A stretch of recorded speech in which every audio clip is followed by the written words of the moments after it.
देखिए बच्चों, पिछले वीडियो में हम आपको एडजॉइंट ऑफ ए मैट्रिक्स के बारे में बताए थे और आज आप लोगों के बीच हम inverse of A matrix by using adjoint of matrix बताने जा रहे हैं।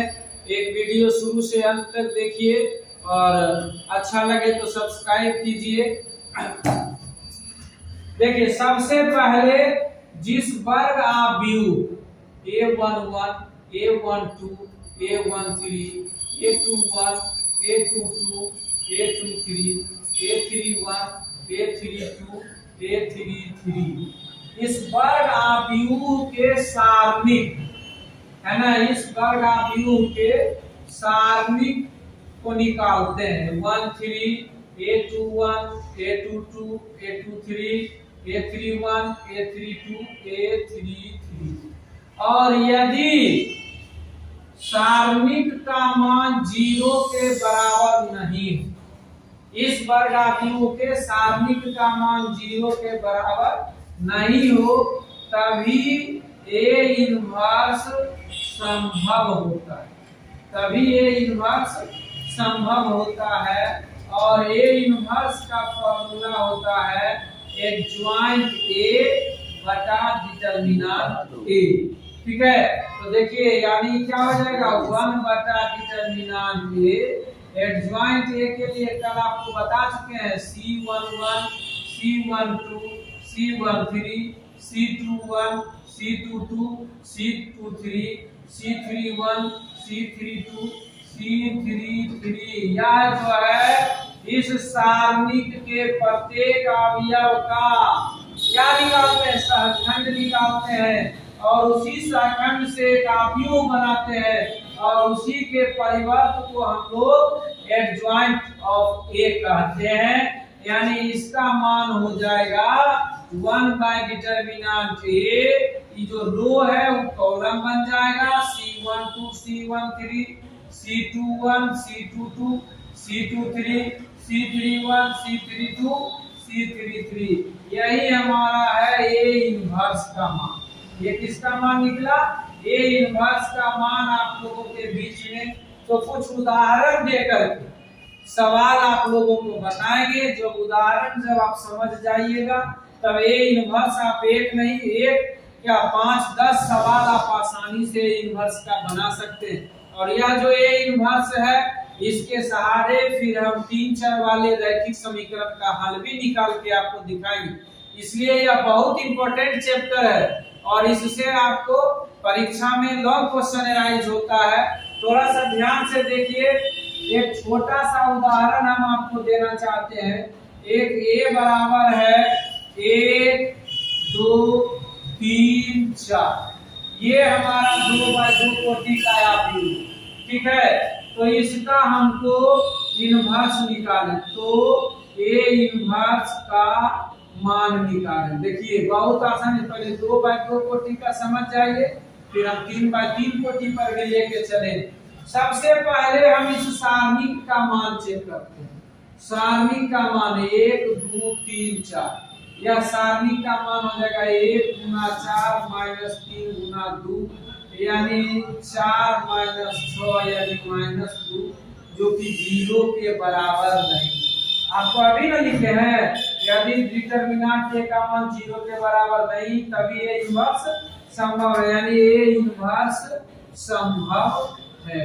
अब देखिए A इनवर्स के लिए सबसे पहले एडजॉइंट निकालेंगे और एडजॉइंट A के लिए हमको क्या निकालना है, माइनर। यानी A डिटर्मिनेंट A का जो अवयव है 1, 2, 3, 4, इसमें 4 अवयव है और ये चारों अवयव का उपसारणिक। और इस उपसारणिक को निकालने के लिए चलिए बताइए, एक का उपसारणिक, एक का उपसारणिक जिसको कि हम लोग क्या लिखते हैं M11। M11 कैसे निकलता है पिछले वीडियो में भी बताया है। इसके पहले भी जब डिटर्मिनेंट पढ़ाए थे, डिटर्मिनेंट का वीडियो जो दिया है उसमें भी माइनर और कोफैक्टर बहुत अच्छे से बताया हुआ है। उस वीडियो को भी आप शुरू से अंत तक देखिए तो बहुत अच्छा लगेगा और उससे आपको समझ में भी आएगा। अब देखिए M11 जब निकाल रहे हैं यानी पहला रो और पहला कॉलम के अवयव को एलिमिनेट करना है। बता भी चुके हैं आपको पहले भी। पहला रो और पहला कॉलम के अवयव को एलिमिनेट करने से क्या बचा? 4 बचा। क्या बचता है? 4। अब m1 2 का मान बताइए, यानी 2 का उपसारणिक, तो इसका मान हो जाएगा 3 बचता है। क्या बचता है? 3। m21 का मान बताइए, m21 का मान क्या हो जाएगा? मैंने 3 का उपसारणिक, तब बचा 2। और m22 का मान यानी 4 का उपसारणिक, तो 4 का उपसारणिक हमको क्या मिल जाएगा? 1। अब इसके बाद आपको उपसारणिक के बाद सहखंड निकालने के लिए आपको, अभी हम थोड़ा देर पिछले वीडियो में आपको बता चुके हैं, Cij बराबर -1 power i plus j mi। देखिए अब C11 बराबर डायरेक्ट बोले थे कि अगर -1 पे पावर सम संख्या आ रहा है तो उसको प्लस लिखना चाहिए, यानी प्लस m11। तो m11 का मान क्या हो गया? 4। C12 -1 पे पावर क्या हो जाएगा? विषम संख्या हो जाएगी। इसे आप देखिए तो -1 पे पावर विषम संख्या यानी -m12 का मान कितना? 3। C21 फिर -1 पे पावर विषम संख्या आएगा, यानी इसका मान माइनस लिखेंगे, m21 यानी -2। और C22 का मान क्या हो जाएगा? थोड़ा सा ध्यान से देखिएगा, C22 का मान हो जाएगा प्लस m22, यानी m22 का मान अभी आपके सामने में कितना निकला है? 1। तो इस प्रकार कोई भी वर्गाव्यूह दिया, उस वर्गाव्यूह के सारणिक का मान निकाल के देखिए, और यदि सारणिक का मान 0 के बराबर नहीं है तभी हम इनवर्स के लिए आगे बढ़ेंगे, और सारणिक का मान जब 0 के बराबर आ जाए तब वहां लिख देंगे। इसका इनवर्स संभव नहीं है। अब तब ये इनवर्स संभव है, उसी के लिए हम सारणिक लिखे और सारणिक के प्रत्येक अवयव का उपसारणिक लिखा, माइनर लिखा, और माइनर के बाद हम लोग सारणिक के प्रत्येक अवयव का सहखंड Cij को क्या कहते हैं? सहखंड प्राप्त किए। और जब आप सहखंड निकालिए तो सहखंड के बाद अब आपको एडज्वाइंट ऑफ ए लिखना। एडज्वाइंट ऑफ ए के लिए थोड़ा सा ध्यान दीजिए। देखिए हम लोग एडज्वाइंट ऑफ ए कैसे निकालते हैं, बार बार आपको बता दिए हैं। ये सारणिक के संगत अवयव Aij के संगत सहखंड से प्राप्त अवयव के परिवर्त को एडज्वाइंट कहते हैं। देखिए सबसे पहले देखिए आप एडज्वाइंट ए का मान क्या लिखे थे? C11 C12 C21 C22 का क्या हो जाएगा? डैश। तो एडज्वाइंट यहाँ देखिए C11 से लेकर के चारों मान प्राप्त है। तो C11 का मान कितना है? देखिए बताइएगा आप ही लोग। C11 का मान 4 है, ठीक है। इसके बाद C12 का मान -3 है, C21 का मान -2 है, और C22 का मान 1 है, ठीक है। इसी का परिवर्त निकालना। परिवर्त के लिए कैसे निकालेंगे? आपको बताया गया कि जो रो है उसको हम कॉलम बना देते हैं। जो रो है उसको क्या करते हैं? कॉलम बना देते हैं। 4 -3 -2 और 1, ये हमारा क्या निकला? एडज्वाइंट। ठीक, थोड़ा सा ध्यान से देखिए। एडज्वाइंट ये निकाल। अब आपको अभी तुरंत ए इनवर्स का फॉर्मूला लिखाए थे। ए इनवर्स बराबर लिखाए थे एडज्वाइंट ए बाय डिटरमिनेंट। तो 1 बटा डिटरमिनेंट का मान यहाँ कितना आया है? -2। तो 4 -2 -3 और 1। अब -2 को भाग देकर देखिए तो क्या आ जाएगा? यहाँ -2, यहाँ 1 आ जाएगा, और यहाँ पर क्या आ जाएगा? 3/2, और यहाँ पर क्या आ जाएगा? यहाँ जब लिखेंगे तो 1 बटा यानी -1/2। ये हमारा प्राप्त हो गया ए। तो ये तो आपको जब अवयव 2/2 कोटि का दिया हुआ है तो आसानी से आप ए इनवर्स निकाल सकते। कैसे निकालें? फिर से एक बार हम रिपीट कर रहे हैं। वीडियो आपके सामने में है, थोड़ा सा देखिए और शुरू से देखिए और सब चीज समझ में आ जाएगा। किसी भी वर्ग आव्यूह का सारणिक का मान निकालते हैं। सारणिक का मान अगर 0 के बराबर नहीं आया तभी ना इनवर्स संभव है जी। अब देखो ये इनवर्स संभव है तो ये इनवर्स के मैंने सारणिक लिख दिया, सारणिक के प्रत्येक अवयव का उपसारणिक निकालते हैं और उपसारणिक के बाद हम प्रत्येक अवयव का सहखंड निकालते हैं और यह सहखंड जब हम प्राप्त किए तो इसी सहखंड से एक आव्यूह बनाते हैं और उसी के परिवर्त को ट्रांसपोज को हम लोग एडज्वाइंट कहते हैं। और जब एडज्वाइंट आपका निकल गया तो आप ए इनवर्स का फार्मूला आपको बताएं, adjoint A by determinant A बराबर 1/-2 4-2 -2 -3 बराबर। हम इसमें देखिए माइनस में है, यहाँ नीचे बाहर में अंदर जाएगा, हर एक टर्म में ये गुना होगा तो 1/-2 का 4 से करेंगे तो -2 आएगा, -2 से इसको करेंगे तो 1 आ जाएगा, ये माइनस माइनस प्लस 3/2 और यहाँ 1 को 1 -1/2 से करेंगे तो -1/2 से -1/2 आ जाएगा। इसी प्रकार से आप इसमें बहुत सारे उदाहरण को बना सकते हैं। अब 2/2 के जगह 3/3 कोटि का आव्यूह का परिवर्त का एडज्वाइंट निकालिए और उसके बाद उसका इनवर्स निकालिए। वो चीज देखिए, एक उदाहरण आपके सामने में हम देते हैं, हम भी एक बार 3/3 का आपको निकाल के बताएंगे और जब आप निकाल लीजिएगा तो उसके बाद आसानी से आपको इनवर्स निकल जाएगा और ये इनवर्स निकाल के हम आगे समीकरण के हल तक भी पहुंच सकते हैं। क्वेश्चन आपके सामने में है a बराबर 1 2 3 2 5 1 3 -1, ठीक, यह 3/3 कोटि का आव्यूह है। अब इस आव्यूह के सबसे पहले तो क्या निकालना है आपको, ए इनवर्स निकालना, सीधा सीधा क्वेश्चन है। तो सबसे पहले ए इनवर्स देखेंगे, सारणिक इसका 1 2 3 2 5 1 3 -1 2। जब 1 को रखिएगा तो उसका रो और कॉलम को हटा दीजिए, 5 1 -1 -2 को रखिएगा तो दूसरा कॉलम पहला रो यानी 2 1 3 2 और +3 को रखिएगा तो पहला रो तीसरा कॉलम 2 5 3 -1 2 5 3 -1। अब इसका मान हो गया 1 यानी 5 दूनी 10 जोड़े -2 2 दूनी 4 -3 +3 -2 माइनस कितना 5 15 यानी इसका मान आ गया 11 और ये 1 बचा तो -2 और यहाँ 17 हो गया, 17 किया 51, ठीक है। तो 11 -53 यानी बराबर हो गया -42 जो कि 0 के बराबर नहीं है, यानी देयरफॉर दिया गया ये इनवर्स इसका संभव। अब जब ये इनवर्स इसका संभव है तब सबसे पहले इसमें 9 गो सारणिक निकलेगा और 9 गो सहखंड निकलेगा और उसके बाद इसका हम आप लोगों के बीच में एडज्वाइंट निकालेंगे। तो थोड़ा सा ध्यान से देखिए और समझिए।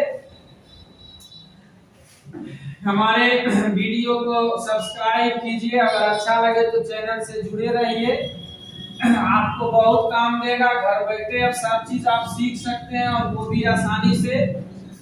देखिए यहाँ पर अभी आपके सामने में एक सारणिक जो आव्यूह दिया हुआ था उसका संगत सारणिक है 1 2 3 2 5 1 3 -1 और इस संगत सारणिक के प्रत्येक अवयव का उपसारणिक निकालो। तो M11 का मान, M11 का मान यानी पहला रो पहला कॉलम के अवयव को एलिमिनेट कीजिए, 11 है ना, तो क्या बचेगा 5 1 -1 2। तो बताइए क्या हो जाएगा, 5 दूनी 10 जोड़ 1 यानी 11। M12 का मान बताइए, पहला रो दूसरा कॉलम को एलिमिनेट, इसी से आपको पता चल जाएगा। पहला रो दूसरा कॉलम को एलिमिनेट कीजिएगा तब 2 1 3 2, इसका मान बचेगा 2 दूनी 4 में 3 गया तो 1। और M13 का मान पहला रो तीसरा कॉलम, पहला रो तीसरा कॉलम को एलिमिनेट कीजिए 2 5 3 -1 यानी -2 माइनस कितना 15 यानी -17। चलिए पहला रो का काम हो गया, दूसरा रो पहला कॉलम दूसरा रो पहला कॉलम को जब आप एलिमिनेट कीजिएगा तो 2 3 माइनस 1 2 2 दूनी 4 प्लस 3 यानी कितना हो गया 7। और M22 का मान इसमें दूसरा रो दूसरा कॉलम के अवयव को एलिमिनेट कीजिए। दूसरा रो दूसरा कॉलम तो 1 3 3 2 1 3 3 2 तब बताइए क्या बचेगा 1 गुना 2 यानी 2 माइनस 3 3 यानी माइनस 6।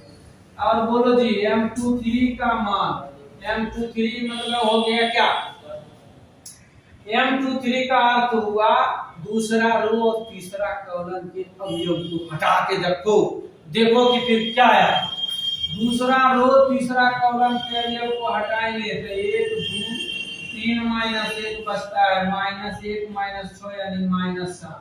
अब दूसरा रो का काम हो गया। तीसरा रो M31 तीसरा रो पहला कॉलम को हटाएंगे तो क्या बचेगा 2 3 5 1 यानी 2 गुना 1 माइनस 5 गुना 3 यानी 2 माइनस 15 बराबर माइनस 13। और M32 का मान तीसरा रो दूसरा कॉलम को एलिमिनेट कीजिए तो क्या बचा 1 3 2 1 माइनस 6 यानी माइनस 5। और M33 लास्ट उप सारणिक हम निकाल रहे हैं। इस लास्ट उप सारणिक का देखिए M33 का मान तीसरा रो तीसरा कॉलम को हटाएंगे क्या बचेगा 1 2 2 5 यानी 5 माइनस 4 यानी 3। जब आप 9 उप सारणिक प्राप्त करेंगे तो फिर आप 9 क्या निकालेंगे 9 सहखंड निकालना। और सहखंड के लिए तो आपको हम सूत्र बता चुके हैं कि Cij का मान क्या होता है माइनस 1 की power i plus j mi। शुरू में बोले प्लस अगर माइनस 1 की पावर क्या आएगा सम संख्या ठीक है तो माइनस 1 की पावर 2 यानी m11 बराबर प्लस m11। अब बोलिए C11 का मान प्लस m11 का मान आपको 11 है।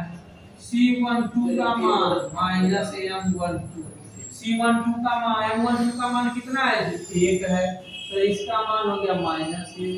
C13 का मान प्लस M13 का मान माइनस 17 है तो प्लस इंटू माइनस 17 तो माइनस 17 हो गया। C21 का मान माइनस M21 फिर इसका मान क्या हो गया माइनस M21 का मान अभी देखिए क्या है यहाँ पे M21 का मान 7 है तो माइनस 7। C22 का मान प्लस M22 और M22 का मान देखिए माइनस 7 है प्लस इंटू माइनस 7 यानी माइनस 7 हो गया। C23 का मान जब C23 जब लीजिएगा तो माइनस M23 है ना माइनस M23 का मान कितना है माइनस 7 है यानी इसका मान 7 आ गया। अब C31 का मान हम देखेंगे C31 C31 अरे M31 यहाँ है ना जी माइनस 13 यानी पहले थी प्लस M13 खोजेंगे प्लस इंटू माइनस 13 बराबर कितना आ गया माइनस 13। C32 के लिए क्या चाहिए M32 कहाँ पे देखो खोजो जल्दी से M32 यानी माइनस M32 का मान कितना माइनस 5 M32 का मान कितना है माइनस हो गया प्लस 5। और लास्ट हमारा है C33 बराबर प्लस M33 देखो C33 का मान कितना 1 है यानी प्लस 1 बराबर देखिए ये था उपसारणी ये क्या था उपसारणी ठीक है 9 को निकला और ये क्या निकला सहखंड। तो जो इस सहखंड निकला उसी सहखंड से हमें क्या बनाए बोलो आव्यूह बनाए 3/3 कोटि का एक आव्यूह बनाएंगे और इसी आव्यूह के परिवर्त को क्या कहते हैं एक ज्वाइंट ऑफ मैट्रिक्स। तो थोड़ा सा ध्यान देकर देखो अब हम लोग सहखंड निकाल लिए अब बहुत आसानी से और बहुत जल्दी हम लोग अपने रिजल्ट के पास पहुंच जाएंगे। देखना डिटर्मिनेंट ए का मान कितना है थोड़ा सा नोट कर लो डिटर्मिनेंट ए का मान -42 डिटर्मिनेंट ऑफ ए का मान कितना आया है -42 ठीक है। -42 अभी हम उसको यूज करेंगे। देखिए अब आपको हम बताने जा रहे हैं एडजॉइंट ऑफ पी। क्या बोले थे, जितने भी सहखंड निकाले हैं उस सहखंड से एक आव्यूह बने, और जब आप आव्यूह बनाइएगा और उसी के परिवर्त को जब आप निकालिएगा तो उसी को हम लोग एडजॉइंट करते हैं। बोलिए C11 का मान कितना है, 11 -1 -17, फिर क्या है -7 -7 -13 5 और 1, इसी के डैश इसी के परिवर्त को क्या निकालेंगे, 11 -1 -17 -7 -7 -13 5, ये तो परिवर्त में निकालना है जी, तो हम तो वही लिख रहे हैं। परिवर्त कैसे लिखेगा, रो को कॉलम बना दीजिए, है ना, और कॉलम को रो, यानी 11 -1 -17 -7 -7 और 13 5 1, ये हमारा एडजॉइंट है। ए इनवर्स का क्या सूत्र होता है, एडजॉइंट ए बाय डिटरमिनेंट। तो 1/-42 जो कि अभी आपके सामने में बोले थे, डिटरमिनेंट ऑफ ए का मान नोट कर लीजिए। तो कितना आया है -42, और इसके बाद 11 -7 13 -1 -7 5 -17 7 और 1, कटेगा नहीं, इसलिए 1/42 को बाहर में ही रहने दीजिए। माइनस चिन्ह को भले आप अंदर कर सकते हैं, जो माइनस जो प्लस में वो माइनस हो जाएगा, और जो भी प्लस में हो क्या हो जाएगा, माइनस है, जो माइनस में हो क्या हो जाएगा, प्लस हो जाएगा, ठीक है। और उसके बाद देखिए 17 -7 -1, यही हमारा निकल गया इस प्राप्त आव्यूह का ए। क्वेश्चन अभी आपके सामने में है, इसका आंसर। तो ए इनवर्स निकालने के लिए क्या किया, सबसे पहला स्टेप उसका सारणिक का मान देखे कि 0 नहीं तो आना चाहिए ना। इस सारणिक का मान क्या आ गया, -42, 0 के बराबर नहीं है। जब 0 के बराबर नहीं तो उसका इनवर्स संभव हुआ, और तब हम उस सारणिक के माइनर को निकाले, उस सारणी के सहखंड को फैक्टर को निकाले, और वही प्राप्त सहखंड से एक आव्यूह बनाए, और उसी आव्यूह के परिवर्त को हम लोग एडजॉइंट ऑफ ए कहते हैं, जो भी आपके सामने में रखा हुआ है। और इसके बाद जब एडजॉइंट निकल गया तो ए इनवर्स का फॉर्मूला होता है adjoint A by determinant A. इसी के सहारे हम ए इनवर्स प्राप्त किए। और इस वीडियो को आप शुरू से अंत तक देखिए, शुरू से अंत तक देखिए, और एक सवाल नहीं कई एक सवाल आप इस तरह से बना सकते हैं। और गहन अध्ययन कीजिए, सिंसियरली देखिए, बीच बीच में हम वीडियो डालते रहेंगे, हर चैप्टर का वीडियो डालेंगे, अगला जो वीडियो हम डालेंगे। और हमारा क्लास जो है ऑफलाइन भी चलता है, ऑनलाइन के लिए भी हम आप लोग को दे रहे हैं। आप लोग को अगर ऑफलाइन जुड़ना है तो लखीसराय पुरानी बाजार थाना चौक के पास पहुंचिए, यहाँ पर हम मिलेंगे। सामने में भी पढ़ के देखिए, उसका भी मजा कुछ और है, और आप कहीं हैं उसका भी मजा लीजिए। दोनों हम आपको ऑफलाइन और ऑनलाइन का व्यवस्था दिए हुए हैं। और हमारे वीडियो को शुरू से अंत तक देख करके सब्सक्राइब कीजिए, और आगे जो वीडियो देंगे ध्यान रखिएगा, बड़ा बढ़िया रहेगा। इसमें समीकरण का हल के बारे में आपको बताएंगे, इसी से रिलेटेड है। एडजॉइंट इनवर्स जब निकाल लेते हैं तब समीकरण का हल की ओर हम लोग पहुंचते हैं, ठीक है। आगे देखिए।